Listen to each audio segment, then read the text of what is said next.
Well, friends, we've made it.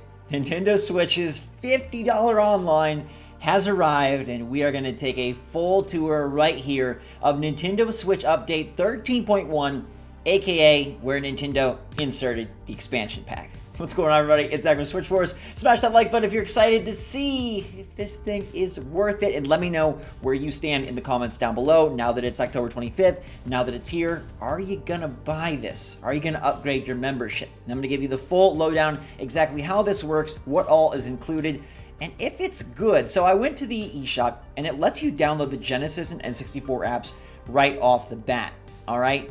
You can't play them, though. If I go to load up this Nintendo 64 app right here, it just says, surprise, would you like to upgrade your service? It says a paid Nintendo Switch Online Plus expansion pack membership is required. They don't even let you browse the games, and obviously the exact same thing happens for Genesis. Let's go upgrade our membership so we can actually dive in. So when you boot into the eShop, you'll notice that Mario Party Superstars is out later this week, and Grand Theft Auto is coming to Switch. But more importantly, you'll want to go down here to this Nintendo Switch Online tab, and when it eventually loads, because the eShop isn't any faster, even with an expansion pack like it should be, you'll see that it says check/change membership, and they show here expansion pack content listed as N64 and Sega Genesis. Now we're missing the third feature, the third box, which is the Animal Crossing New Horizons Happy Home Paradise DLC. That will be added on November 5th, and as of right now, it looks like it's not even a part of the service. I mean, it is, but it doesn't show up here even like a pre-order option, because pre-orders don't start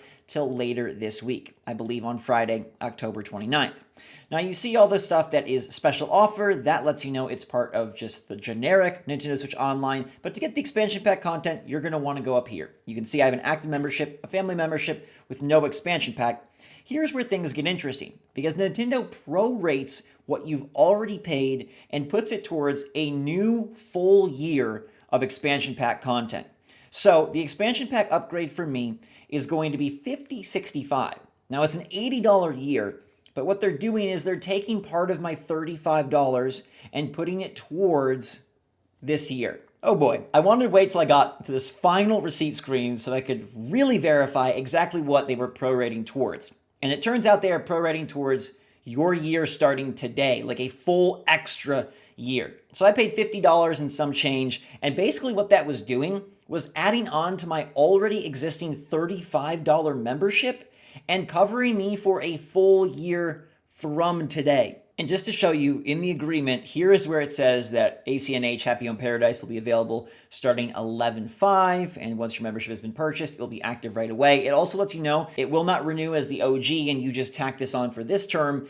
Every time it auto-renews, it's going to auto-renew as the highest value it can, which for me would be like the expansion pack plus family membership, $80 a year. Once I hit confirm, it's good. I've got my expansion pack here. Those are already downloaded. I should be good to go. And now you can see I have family membership plus expansion pack.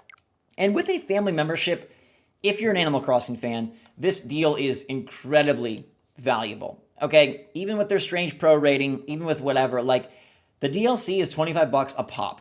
And now I have 6 people on my family plan, and that means that all 6 of us get Happy Home Paradise, which is 6 times 25. You're talking about, that would be like $150 right there. And I paid $80 for this full year of expansion pack. I'm going to move myself so you guys can just see this full screen experience. There's one player, play with everyone, play online, and then settings. And I know a lot of you are going to be really interested in play online because this is brand new for N64 action.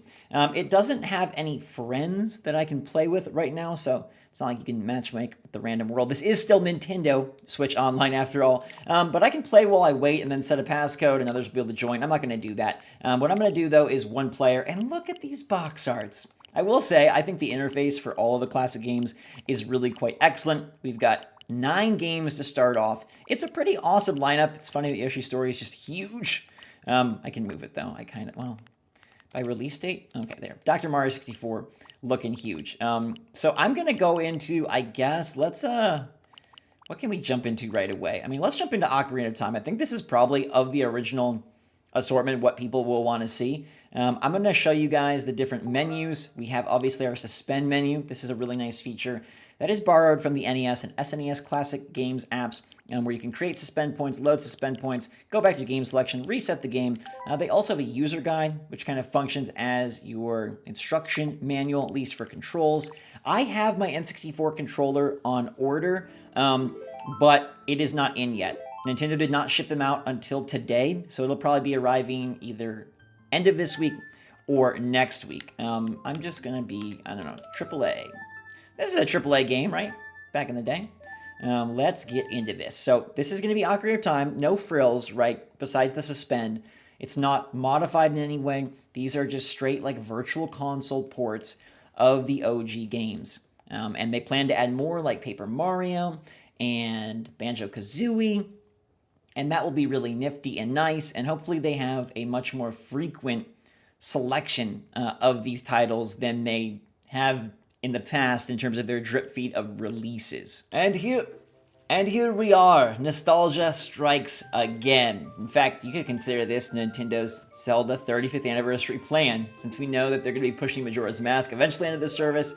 And today they give us Ocarina of Time, the OG classic. I'm not even sure what the controls are with this thing. Although I did notice an interesting control adjustment that I saw. If you go to the suspend menu here and you go to this user guide, you'll see there's a press for applause. You see that? It's the ZR plus right stick. Online playing only. I guess you can clap for your friends, which is kind of nifty. That's something that obviously wasn't on the N64. What is my C stick? Okay, that is that here. This is Ocarina of Time. A very classic title. I don't know how many kids these days would enjoy this one. I still think it holds up quite well, and honestly, it looks fine. I will say that in my experience, I did try it out a little bit on the OLED in handheld mode, and I don't think the OLED like maybe does as much for these games as it does for Switch games, and maybe that's just my eyes, but it really feels like Switch games, new games, really pop on the OLED screen. And these games, I don't know, they look fine, but they don't seem to necessarily pop as much as I would have expected or liked. But let's try out another title. I do love the instantaneous load. It takes you in and out so darn quickly. Mario Kart 64 is something that I know a lot of people will be quite excited about. Now, I wish that there was matchmaking with this, so you're gonna have to convince your friends to get the expansion pack, and I think that will limit the multiplayer significantly. Everybody here would need to have, you know, an expansion pack in order for you to play multiplayer together, which I guess you really kind of only want to play with friends anyways, but I don't know, I guess I would personally rather see this be allowed to just kind of go out there and battle it out with everybody. But having these games on the system, I can't lie, is pretty awesome. It's a really good feeling, and it makes the Switch just feel even more like a Nintendo, like, all-time great, like one of the best machines we've ever seen. And I'd love to know in the comments down below what game you're excited to play. Obviously, we have 9 to start here, right? But we are going to get more, hopefully. I mean, well, we'll definitely get more, but I guess I mean, like, hopefully soon. Oh, wow. Am I going to make it? I'm going to make it. That's a tough turn. Forgot about that turn. Let's get a new item here. Mario Kart. Wait, what is this doing? Oh, it's something about button mapping? What? Just letting me know about button mapping, I guess? I can't change the buttons, can I? Let me... Yeah, I guess not. Alright. No way to change, but there is a way to try to catch freaking Wario and Bowser. Good weekend, Wario, and good evening, Bowser. Somebody is pelting me from off the course, and I'm all the way down in 5th and I'm in the water! I also appreciate that they do have this little bit of nostalgia, this little like museum feature here where it gives you some details on the release and how many players and kind of a little bit about the game. That's pretty nifty. You don't know Yoshi's story, you can see that this is where you reclaim the Super Happy Tree. So I do love this interface, I do think it's very nice, and again, you can play online with friends, but you can't matchmake, which, I mean, I guess should be expected, but I think it does lower the appeal a little bit. You can turn off Rumble. Okay, you can show controls in-game or take them off. The Rumble is kind of nifty. It'll be even more nifty once I get my N64 controller. We can throw in North American versions and EU versions, which I didn't even know was an option. And when I do that, then I get, oh, interesting. I get the EU PAL version of these games, which should be the same game, but I'm guessing it lets me do the different 50 or 60 hertz modes. So maybe I can swap that around. I'm not quite sure how we would do that, or if that's possible in this one, but it does kind of open up the door to have the PAL versions, which I guess is nifty if you do want to experience. It kind of looks like I just doubled the amount of games, but trust me, that's not the case. It's a Nintendo system. It's a Sega console, and here it is. I'm going to take myself away so we can fully experience this for the first time. The settings over here gives us 4:3 pixel perfect CRT filter, so that's kind of nice. Show controls in game, a few more options on the Genesis side of things for the screen, but less in terms of the region. We've got our 14 titles here: Sonic 2, Dr. Robotnik's Mean Bean Machine, Contra Hardcore, Echo, Golden Axe. I guess, I don't have a lot of history or background with the Genesis. It was all Super Nintendo in my household. But we'll take a peek here at everything that Mr. Sonic has to offer. He's got a ZLZR suspend. And then it looks like the Genesis is actually going to provide a rewind, which we did not get from the N64, which is interesting. So if I go here, I'm running with Mr. My Boy, and then I can rewind back. Interesting. And I guess it's because, Genesis is... I can do it again. Oh, wait, if I hold it. Hold it. Yeah. Oh, just reliving my nightmares. I guess it's because Genesis, is matching up with Super Nintendo, and N64 is too powerful to do this with. But if you are a Sega fan, hey, it's good emulation of Sonic and 13 other games, and then you will be getting, more Sega Genesis games. And it sounds like, based on some of the things I've heard and we've reported on Good Morning Mario, that they are going to try to get some third-party titles that will be impressive and that will kind of add to the bunch or add to the package in a really cool way. I mean, that's why we're seeing, some of the rare titles come to the N64 side of things. And supposedly we are told that I'm terrible at Sonic. As you can see, I definitely did not play this thing very much when I was little. Okay, there we go. Made it around and into the little secret area. But yeah, supposedly that's supposed to ease the pain of, the $50 price point. Is like, hey, they have some games that maybe you didn't think they'd be able to grab, and those licensing costs are what really kind of choked them into passing along, I guess, the cost to their fan base. I now also have Super Mario 64 two ways, because I have Super Mario 64 here as part of the expansion pack, and I have Super Mario 64 as part of Mario 3D All-Stars. So I'm very much locked in to a lot of mustache pulling, nose yanking action, which is a great thing. This is one of the greatest mini games, greatest title screens you've ever seen. Pre-title screen, right? Who needs end credits when you've got pre-credits, yanking ears, grabbing eyeballs, tilting noses, and, just zapping those mustaches. This is where my brother spent all of his time in Mario 64 while I tried to go and find Yoshi wherever he was. Anyhow, this is the expansion pack, and that's about it, all right? You've got the N64 app, you've got the Genesis app, which oddly has this, Switch Online logo in the bottom corner, and these will now pair with the NES and the SNES to form a quartet of classic consoles available with your Switch Online subscription.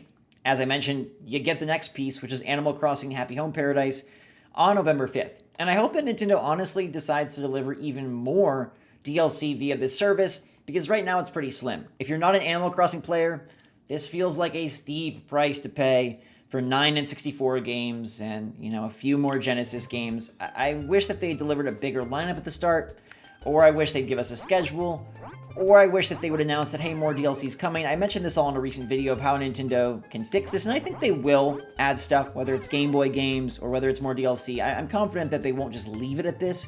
But as an initial offering, unless you're a hardcore N64 fan, or unless you are a big Animal Crossing player, this maybe, as of right now, my initial impression is it is a tough sell. It is a tough sell unless you love Ocarina of Time and you need to play it. It's a tough sell unless you're going to get Happy Home Paradise anyways, because there's not a ton of content here, and it is 2.5 times the cost of the original individual membership, and it is 2-point-something times the cost of the family membership. I just bumped my yearly charge from $35 to $80, which doesn't feel great, until I consider everyone's going to play Happy Home Paradise on my account, which then makes it totally cool. But you know, give me your take, because there is no a la carte option. You can't buy these games individually. If you want to get in on some more Nintendo nostalgia, this is the way. And as they expanded the service down here, the special offers that came and, you know, were added on. I mean, remember, SNES wasn't even there in the beginning. Neither was Pac-Man 99 or Tetris 99. I mean, I think they will add. Expansion pack content only has 2 boxes. It'll get a third once Animal Crossing drops its DLC, and I expect them to stretch this to at least another line. I hope that there's more DLC, and I hope that there are more classic games and more classic consoles added to this service. Let me know if you're going to grab the expansion pack today or anytime soon, or if you're not, I'd love to hear why in the comments down below and what you'd actually pay for this service. But make sure to hit that like button if you enjoyed the video. Help you decide whether you should get this or not. It's pretty simple, very similar, you know, to the other classic games. The online is nifty, but you gotta have friends who also have the expansion pack, which again, I do think is limiting. For now though, stay safe, stay healthy, stay happy, stay positive out there. I appreciate each and every one of you so very much. Thanks for being here. Love you lots. SwitchForce out.